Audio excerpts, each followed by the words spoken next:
20 mai, une sagesse pour aujourd'hui. Un conseil eau profonde.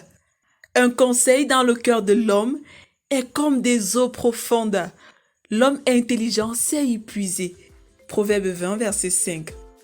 Dans ce proverbe, le sage compare un conseil dans le cœur de l'homme aux eaux se trouvant en profondeur de la terre et il affirme que l'homme qui est intelligent va pouvoir retrouver ces eaux. Selon un rapport de l'OMS, près de 3,6 millions de personnes décèdent chaque année à cause d'une eau malsaine. Les enjeux liés aux problèmes d'eau sont mondiaux. C'est au point où la journée du 22 mars a été adoptée par l'ONU comme journée mondiale de l'eau depuis 1993. L'eau saine ne se ramasse pas dans les rigoles. Il faut être intentionnel pour pouvoir la voir. Il faut être patient et prêt à payer le prix pour aller dans les profondeurs et en puiser. Il faut de l'ingéniosité pour enfin obtenir une eau saine pour le bien-être de soi et de toute la communauté. De même que l'eau est vitale pour notre corps, de même aussi, le conseil de Dieu est vital pour notre cœur et pour notre esprit. Dieu a mis dans le cœur de tout être humain la pensée de l'éternité. Mais à cause du péché, cette pensée est souillée au point où l'homme ne peut pas saisir l'œuvre de Dieu du commencement jusqu'à la fin. Ecclésiaste 3, verset 11. C'est pourquoi tout homme a grandement besoin de la grâce de Dieu pour revenir à Dieu afin de voir clair dans son œuvre. De même qu'une eau saine ne se ramasse pas dans les rigoles, de même aussi un conseil qui vient de Dieu ne se saisit pas en passant sa route.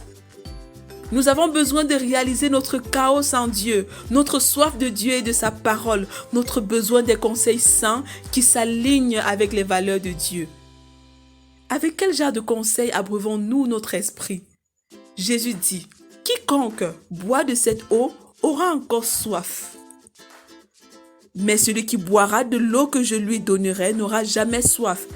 Et l'eau que je lui donnerai deviendra en lui une source d'eau qui jaillira jusque dans la vie éternelle. » Jean 4, versets 13 à 14.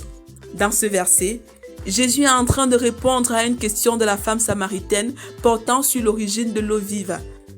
Dans sa réponse, Jésus affirme clairement que l'eau du puits de Jacob, symbole de la loi, malgré sa profondeur, n'est pas propre à étancher notre soif de Dieu.